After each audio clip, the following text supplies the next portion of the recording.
नमस्कार साथियों, स्वागत है आप सभी को सुपर वार्स क्लासेस में। मैं हूं प्रकाश शर्मा और आज आप सभी के बीच चल कर आए हैं हिस्ट्री का चैप्टर 1 एंड चैप्टर 2 से जितने भी महत्वपूर्ण ऑब्जेक्टिव एंड सब्जेक्टिव क्वेश्चन हैं उन सभी को लेकर आया है। ठीक है, तो आप लोग इसको ध्यानपूर्वक देखिएगा। ऑब्जेक्टिव भी और सब्जेक्टिव भी दोनों क्वेश्चन को लेकर के आए हैं। ठीक है, चलिए तो हमारा पहला चैप्टर है जो हिस्ट्री का, वो कौन है? ईंटे, मनके तथा अस्थियां, जिसको हड़प्पा सभ्यता बोला जाता है। ठीक है, तो इसका पहला क्वेश्चन है, उसको हम लोग देखते हैं। ठीक है, पहला क्वेश्चन है क्या है? हड़प्पा सभ्यता की मुहरे किस चीज की बनी होती थी? हड़प्पा सभ्यता की जो मुहरे थी वो किस चीज की बनी होती थी बताइए? लोहा, तांबा, कांसे और सेल खड़ी। तो इसका राइट आंसर क्या हो जाएगा? हड़प्पा सभ्यता की जो मुहरे था वो सेल खड़ी की बना हुआ था, सेल खड़ी का ही बना हुआ करता था। ठीक है, चलिए तो नेक्स्ट क्वेश्चन देखते हैं। नेक्स्ट क्वेश्चन है,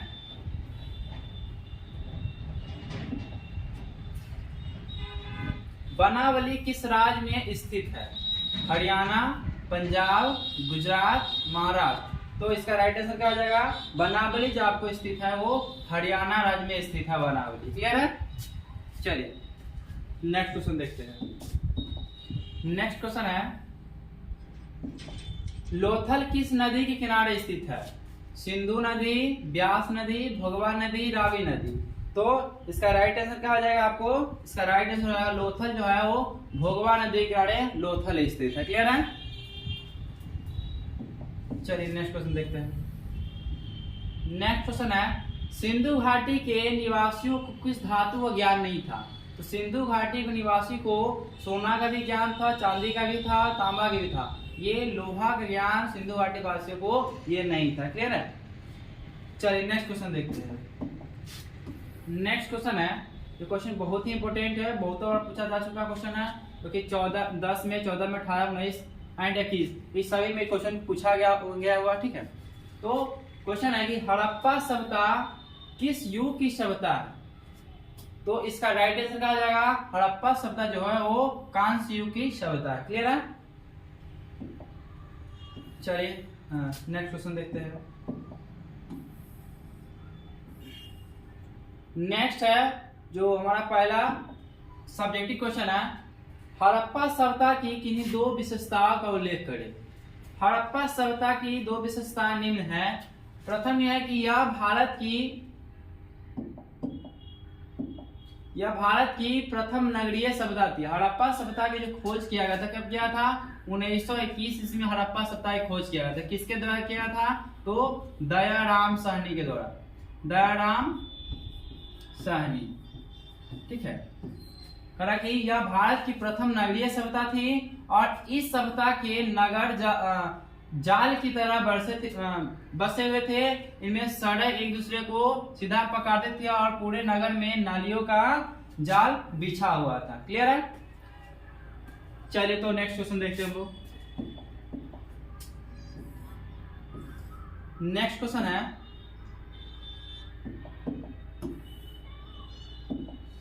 मोहनजोदड़ो का शाब्दिक अर्थ क्या होता है? मोहनजोदड़ो का शाब्दिक मतलब क्या होता है? तो मोहनजोदड़ो का शाब्दिक मतलब होता है मृतकों का टीला। क्या होता है? मृतकों का टीला होता है। क्लियर है? चलिए नेक्स्ट क्वेश्चन, हड़प्पा सभ्यता के लोग उपासना करते थे। किसकी उपासना करते थे? तो हड़प्पा सभ्यता के लोग उपासना करते थे मातृ देवी की उपासना करते थे, क्योंकि हड़प्पा से स्त्री के गर्भ से जो पौधे निकला हुआ, उसका साक्ष्य प्राप्त हुआ, इससे पता चलता है कि हड़प्पा सभ्यता के जो लोग थे वो क्या चीज की पूजा करते थे? मातृ देवी की पूजा किया करते थे। क्लियर है?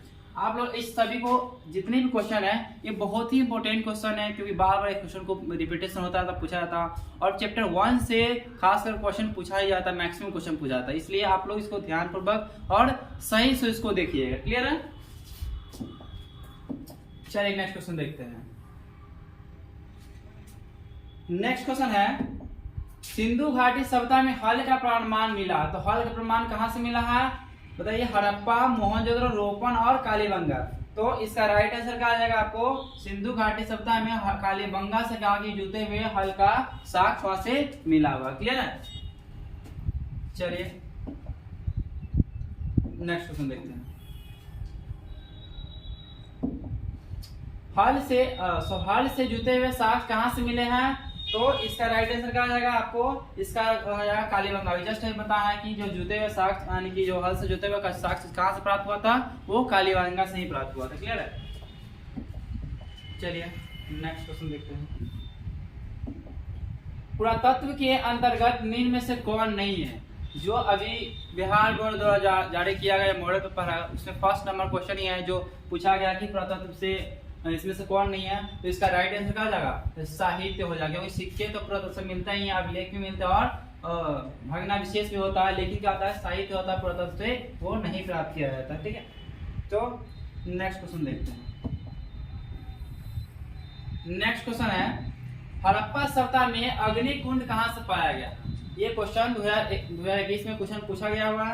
तो अग्निकुंड कहाँ से पाया गया हुआ? तो इसका राइट आंसर क्या हो जाएगा? अग्निकुंड पाया गया वो कालीबंगा से ही हड़प्पा सभ्यता में अग्निकुंड पाया गया हुआ। क्लियर है? चलिए नेक्स्ट क्वेश्चन देखते हैं। कार्बन 14 विधि क्या है? यानी कि कार्बन 14 विधि क्या होता है? तो तिथि निर्धारण की वैज्ञानिक विधि को कार्बन 14 विधि कहा जाता है। इस विधि के अनुसार किसी भी जीवित वस्तु में कार्बन 12 एवं कार्बन 14 समान मात्रा में पाया जाता है। मृत्यु अथवा विनाश की अवस्था में कार्बन 12 तो स्थिर रहता है, बट कार्बन 14 जो है क्या होता है निरंतर क्षय होने लगता है। फिर जिस पदार्थ में कार्बन 14 की मात्रा जितनी कम होती है वह उतना ही प्राचीनतम यानी कि उतना ही पुराना माना जाता है। क्लियर है? चलिए तो नेक्स्ट क्वेश्चन देखते हैं। नेक्स्ट क्वेश्चन है भारतीय पुरातत्वविद सर्वेक्षण विभाग के पहले डायरेक्टर जनरल कौन थे? तो इसका राइट आंसर क्या आ जाएगा? Alexander Cunningham. अलेक्जेंडर कनिंघम बोला था। ठीक है, नेक्स्ट क्वेश्चन देखते हैं।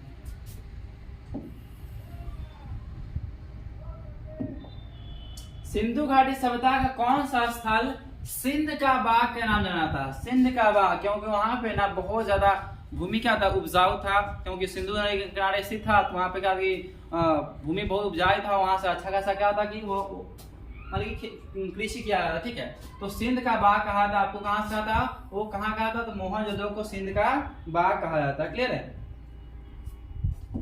चलिए नेक्स्ट क्वेश्चन देखते हैं।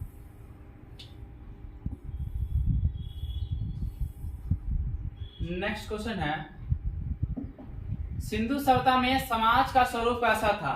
मातृसत्तात्मक, पितृसत्तात्मक, दोनों, कोई नहीं। तो सिंधु सभ्यता हम जानते हैं कि सिंधु सभ्यता था उसमें घर का मुखिया कौन हुआ करते थे? तो घर का मुखिया माता हुआ करते थे। इसलिए इसे पता चलता है कि जो सिंधु सभ्यता के लोग थे उस समय के स्वरूप कैसा था? तो मातृसत्तात्मक था। क्या था? मातृसत्ता। यहाँ के घर के जो मुखिया हुआ करते कौन हुआ करता था? तो माताएं हुआ करते थे। ठीक है, चलिए नेक्स्ट क्वेश्चन देखते हैं। नेक्स्ट क्वेश्चन है सिंधु घाटी सभ्यता किसके समकालीन नहीं थे? यानी कि किसके समकालीन सिंधु घाटी सभ्यता नहीं माना जाता है? तो क्या है? वो चीन की सभ्यता से, यानी कि चीन की सभ्यता के समकालीन नहीं थे, क्योंकि सिंधुवासी का मिस्र की सभ्यता से वे व्यापार किया करते थे, मेसोपोटामिया से, क्रीट की सभ्यता से, ये सब। लेकिन क्या ये चीन की सभ्यता के क्या समकालीन नहीं थे। क्लियर है? चलिए तो नेक्स्ट क्वेश्चन देखते हैं।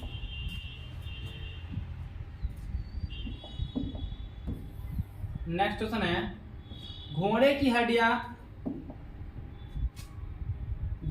हड्डियां की साक्ष्य कहां से मिला है? जो कि 2023 का में पूछा हुआ क्वेश्चन है। तो लोथल, कालीबंगा, क्या है सुतकोत्रा और इनमें से कौन? तो इसका राइट आंसर क्या आ जाएगा? सुतकोत्रा से क्या हुआ कि घोड़े के जो हड्डियां है उसकी साक्ष्य प्राप्त हुआ है। क्लियर है? चलिए नेक्स्ट क्वेश्चन देखते हैं। हड़प्पा सभ्यता के पतन के कौन कौन से कारण हैं?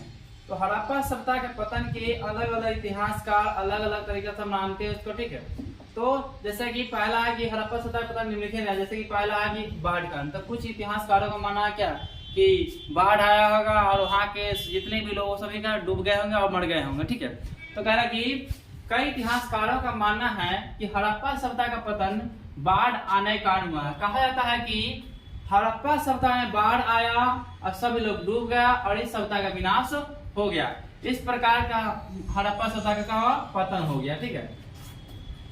और कुछ इतिहासकार कहते हैं कि जो महामारी जैसे समझते हैं, जैसे कोरोना वायरस आया है, अभी जो एक नया HB कुछ नाम कहते हैं, एक नया सा वायरस आया है, तो उसकी महामारी जैसे प्लेग हो गया। ठीक है। तो कह रहा कि कई इतिहासकारों का मानना है कि हड़प्पा सभ्यता का पतन महामारी के कारण हुआ था। बीमारी होने के कारण वहां के सभी लोग की मृत्यु हो गए और इस सभ्यता क्या हुआ, विनाश हो गया। ठीक है। चलिए तो आगे देखते हैं इसमें। और भूकंप तथा भूस्खलन, तो कह रहा कि कई इतिहासकारों का मानना है कि हड़प्पा सभ्यता का पतन भूकंप और भूस्खलन के कारण हुआ था।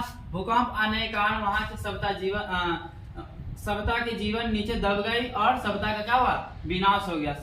और उसके बाद अगला विदेशी आक्रमण। बताओ, कई इतिहासकारों का मानना है कि हड़प्पा सभ्यता का पतन विदेशी आक्रमण के कारण हुआ था और विदेशी आक्रमण बार बार होने के कारण हड़प्पा सभ्यता की आर्थिक स्थिति सही नहीं रही और हमले की वजह से यहाँ ये सभ्यता धीरे धीरे क्या हुआ, वो खत्म होता चला गया। ठीक है। तो अलग अलग इतिहासकार अपने तरह से अपने उसको बताया करते हैं। ठीक है। लेकिन एग्जैक्ट क्या हुआ था वो किसी भी इतिहासकार को अभी तक पता नहीं है। ठीक है। चलिए तो नेक्स्ट क्वेश्चन देखते हैं। नेक्स्ट क्वेश्चन है, किस सिंधु स्थल में महिला और पुरुष को एक साथ दफनाया गया था? लोथल, सुतकोत्रा, राखीगढ़ी, बनावली। तो इसका राइट आंसर है भाई, इसका राइट आंसर क्या आएगा, राखीगढ़ी से महिला और पुरुष को एक साथ दफनाया गया, इसका कुछ प्रमाण मिला था। क्लियर है। नेक्स्ट क्वेश्चन देखते हैं।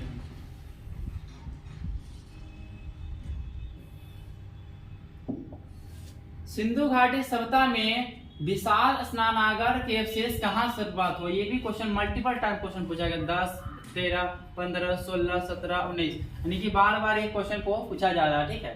तो इसका राइट आंसर कहा जाएगा, सिंधु सभ्यता के विशाल स्नानागार का अवशेष कहाँ से प्राप्त हुआ था? तो इसका राइट आंसर आपको हो जाएगा मोहनजोदड़ो से विशाल स्नानागार के अवशेष प्राप्त हुआ था। यानी कि वहां पे क्या था कि जो एक सार्वजनिक स्नान घर होता था उसमें क्या लोग सब अपना स्नान किया करते थे। क्लियर। चलिए नेक्स्ट क्वेश्चन देखते हैं। नेक्स्ट क्वेश्चन है, सिंधु घाटी सभ्यता की जुड़वा राजधानी कौन थी? तो सिंधु घाटी सभ्यता की जुड़वा राजधानी हड़प्पा और मोहनजोदड़ो को बोला जाता है। क्लियर है।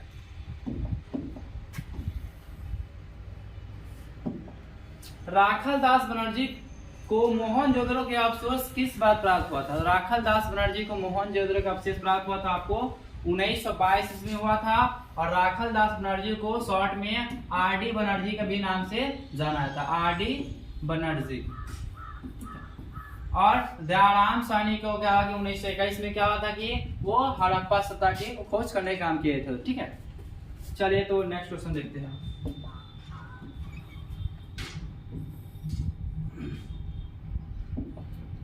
हड़प्पा सभ्यता भारत के किस भाग में विकसित था?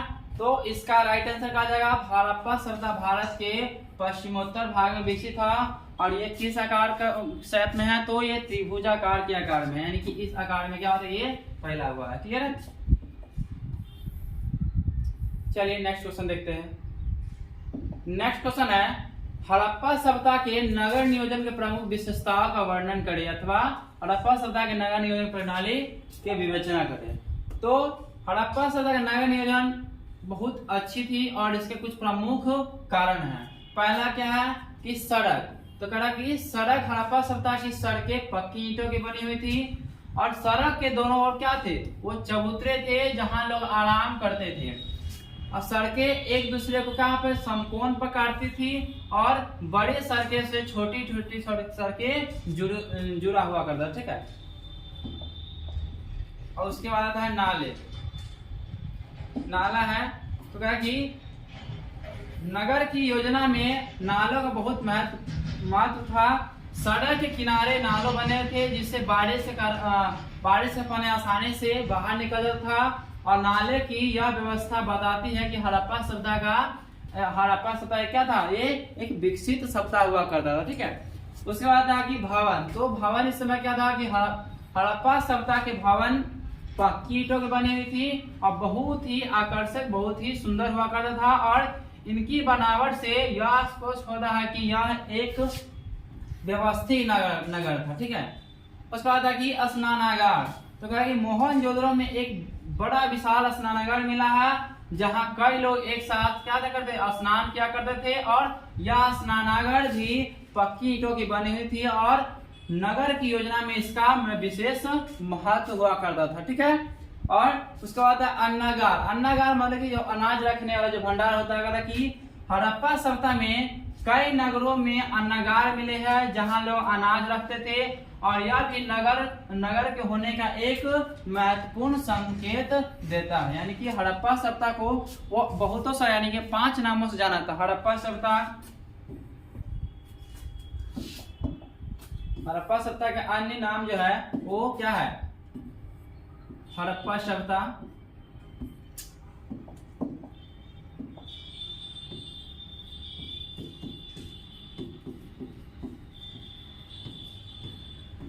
हड़प्पा सभ्यता, सिंधु घाटी सभ्यता,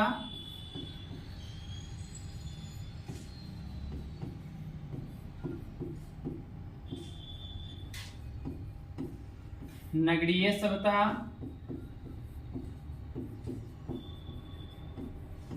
शहरीय सभ्यता,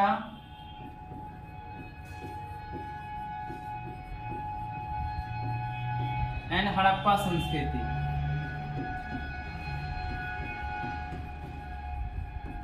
इन 5 नामों से हड़प्पा सभ्यता को जाना जाता है। क्लियर है? चलिए तो हम लोग अगले क्वेश्चन देखते हैं और अगला क्वेश्चन अगले चैप्टर से देखेंगे। अगला चैप्टर है जिसका नाम है राजा, किसान और नगर। राजा, किसान और नगर। तो पहला क्वेश्चन है जो क्वेश्चन 2019 में और 2021 में ये क्वेश्चन पूछा गया हुआ। ठीक है, तो पहला क्वेश्चन हमारा है कि धर्म की शुरुआत किसने की?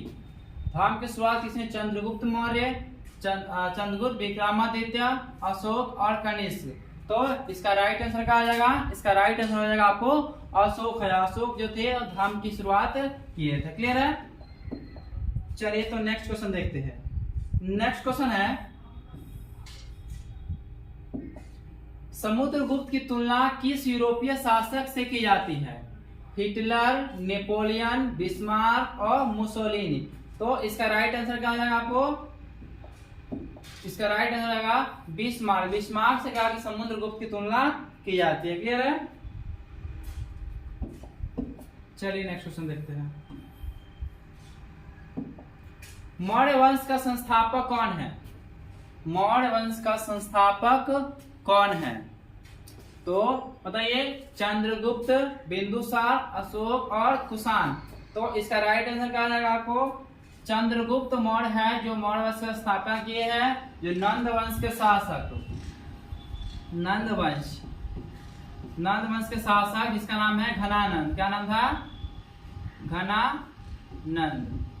घनानंद को हरा करके और नंद क्या मौर्य वंश का नींव रखने के काम किए थे। क्लियर है?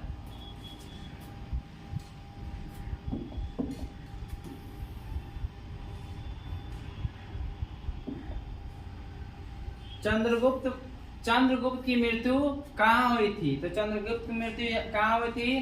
पाटलिपुत्र, तक्षशिला, श्रवणबेला और उज्जैनी। तो इसका राइट आंसर क्या जाएगा? श्रवणबेलगोला में क्या होता है कि चंद्रगुप्त की मृत्यु हुआ था। क्लियर है? चलिए नेक्स्ट क्वेश्चन देखते हैं।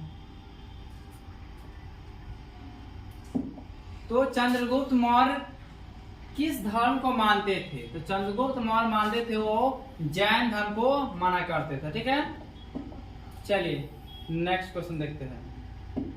अशोक के धर्म से आप क्या समझते हैं? सब्जेक्टिव क्वेश्चन है। और अशोक के धर्म से आप क्या समझते हैं? तो अशोक के धर्म का मतलब है प्रजा के नैतिक और सामाजिक सुधार के लिए बनाए गए नियम और इसके कुछ मुख्य तत्व, जैसे कि पहला है कि अहिंसा, यानी कि इंसानों, जानवरों और पेड़ पौधों की हत्या से रोकना। उसका बाद है कि आदर, यानी कि सभी धर्मों का सम्मान पालन करना। ठीक है, उसका नैतिकता, यानी कि सही आचरण और नैतिक जीवन जीने पर जोर देता था। और सत्य बोल, यानी कि लोगों को ईमानदार और सत्यवादी बनने के लिए प्रेरित करता था। यही अशोक का धर्म कहता है। क्लियर है? नेक्स्ट क्वेश्चन देखते हैं।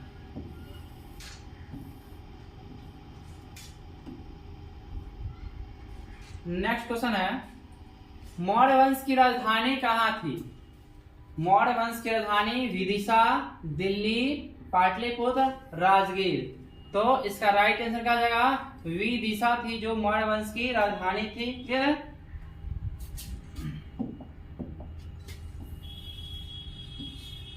नेक्स्ट क्वेश्चन, मौर्यकालीन कलिंग राज कहाँ स्थित है? मौर्यकालीन कलिंग राज कहाँ स्थित है? बताइए। बिहार, बंगाल, उड़ीसा, मध्य प्रदेश। तो इसका राइट आंसर क्या आ जाएगा? इसका राइट आंसर क्या आ जाएगा? वो उड़ीसा हो जाएगा। क्लियर है? नेक्स्ट क्वेश्चन, अशोक का व्यक्तिगत धर्म क्या था? बौद्ध धर्म, जैन धर्म, शैव धर्म, वैष्णव धर्म। तो इसका राइट आंसर क्या है? इसका राइट आंसर होगा वैष्णव धर्म, यानी कि अशोक का व्यक्तिगत धर्म क्या था? वो वैष्णव धर्म का होगा। ठीक है, चलिए नेक्स्ट क्वेश्चन देखते हैं। अशोक ने महेंद्र और संघमित्रा को धर्म प्रचार के लिए किस देश भेजा था? तो महेंद्र और संघमित्रा को धर्म प्रचार के लिए कहाँ भेजा था? तो ये जापान में भेजा था। कहाँ भेजा था? जापान में।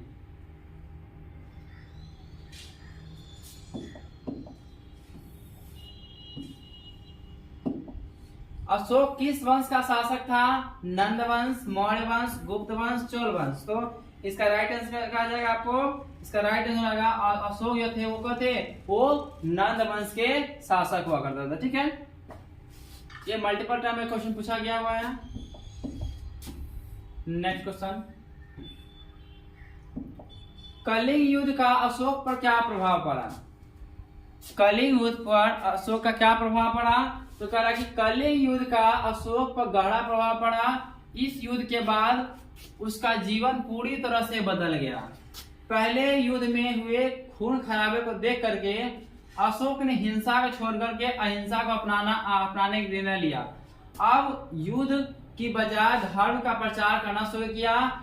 इसके साथ ही उसने मांसाहार और शिकार भी छोड़ दिया और अशोक ने बौद्ध धर्म को अपनाया और इसे राज धर्म के रूप में घोषित किया और इसके प्रचार में उसने पूरी तरह से लग करके बौद्ध धर्म को फैलाया। और इसके अलावा अशोक ने अपनी प्रजा की देखभाल करना शुरू किया और जनहित में कई कार्य किए, जिसके वजह से वह एक न्यायप्रिय और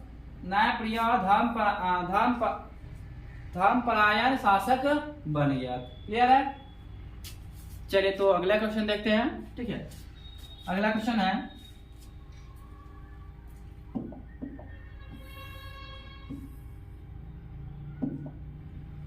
अशोक कौन से बौद्ध भिक्षु के प्रभाव में आकर बौद्ध धर्म का समर्थक बन गया था?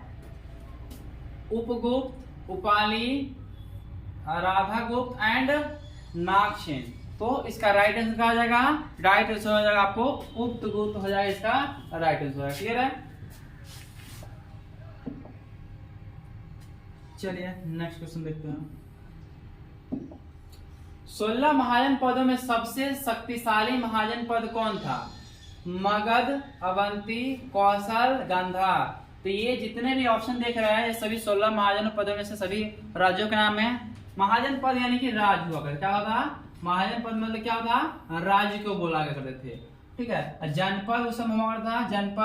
जनपद होता था, जिला हुआ करता था। क्या होता था? जिला हुआ करता था। ठीक है, तो कह रहा कि 16 महाजन पदों में से सबसे ज्यादा शक्तिशाली जो था वो कौन था? वो मगध था। मगध साम्राज्य क्या था? वो सबसे ज्यादा शक्तिशाली था। और क्या था कि इसको बनाने के जो काम किए थे ना, इसमें लगभग मगध साम्राज्य में कितना? लगभग 80,000 गांव के मिलाकर के इस साम्राज्य को बनाया गया। ठीक है, और ये मगध को वर्तमान में क्या बिहार राज्य, क्या मगध साम्राज्य की जो राजधानी वर्तमान में किस नाम से जाना था? तो बिहार राज्य के नाम से जाना था। और मगध की राजधानी स्टार्टिंग में क्या था? तो गिरिव्रज था। क्या था?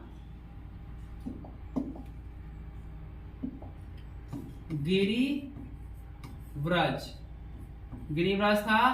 और बाद में इसको बना दिया है गिरिराज बना,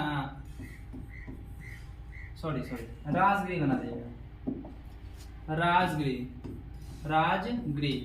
इसका राजधानी बन गया। ठीक है, फिर उसके बाद क्या हुआ कि इसका राजधानी परिवर्तित किया, पाटलिपुत्र बनाया गया, कुछ समय के लिए वैशाली भी इसका बनाया गया था। ठीक है, चलिए नेक्स्ट क्वेश्चन देखते हैं।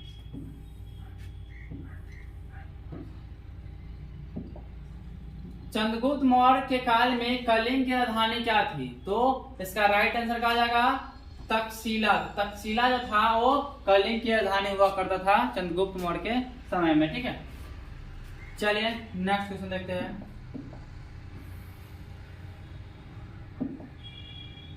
इंडिका की रचना किसने की? इंडिका की रचना किसने की थी? इसका राइट आंसर क्या आ जाएगा? मेगास्थनीज के द्वारा इंडिका लिखा गया और चाणक्य के द्वारा लिखा है क्या? वो लिखा गया अर्थशास्त्र। क्या? अर्थशास्त्र। ठीक है, चाणक्य को ही कौटिल्य के नाम से भी जाना जाता है।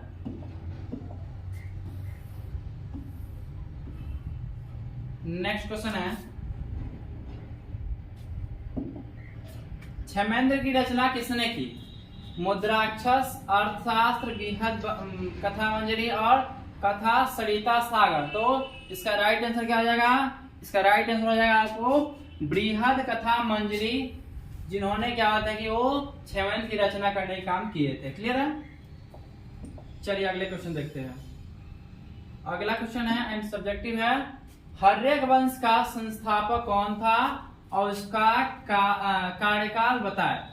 तो बताने कि हर्यक वंश का संस्थापक कौन था? वो बिंबिसार था। कौन था? और बिंबिसार का कार्यकाल जो 544 से लेकर के 492 ईसा पूर्व तक था। और हर्यक वंश की स्थापना क्या हुआ था? वो 544 ईसा पूर्व में हुआ था। और बिंबिसार को मगध साम्राज्य का वास्तविक संस्थापक माना था। और बिंदुसार के पुत्र जिसका नाम है अजातशत्रु ने इसे बंदी बना करके कारागार में डाल दिया। और हर्यक वंश के 3 प्रमुख शासक थे, बिंदुसार, अजातशत्रु और उदयन। हर्यक वंश की राजधानी पहले राजगिरी थी और बाद में उदयन ने इसे क्या इसके पाटलिपुत्र को बना दिया गया इसको। ठीक है, और पाटलिपुत्र भारत में वर्तमान पटना में क्लियर है। इसमें आश्चर्य की बात है कि वो बिंबिसार और अजातशत्रु उदयन इसमें है। बिंदुसार क्या अपने पिता के अजातशत्रु अपने पिता को मार के शासन करने लगे। और अजातशत्रु का जो पुत्र है उदयन क्या इसको मार कर अपने इसको शासन पर बैठ गया था। क्लियर है? चलिए तो नेक्स्ट क्वेश्चन देखते हैं। कलिंग युद्ध का वर्णन किस शिलालेख में अभिलेख में मिलता है? तो कलिंग युद्ध का वर्णन किस अभिलेख में मिलता है? तो 12वें शिलालेख में मिलता है। क्लियर है? अगला क्वेश्चन देखते हैं। अगला क्वेश्चन है, चीनी यात्री फाहियान किस शासक के काल में भारत आया था? तो इसका राइट आंसर क्या आ जाएगा? विक्रमादित्य चंद्रगुप्त द्वितीय के शासन काल में भारत आया था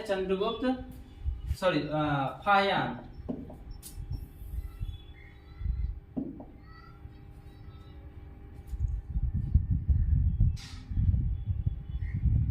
किस शासक को प्रियदर्शी कहा जाता था? अशोक, समुद्रगुप्त, चंद्रगुप्त और बिंदुसार। तो इसका राइट आंसर क्या आ जाएगा?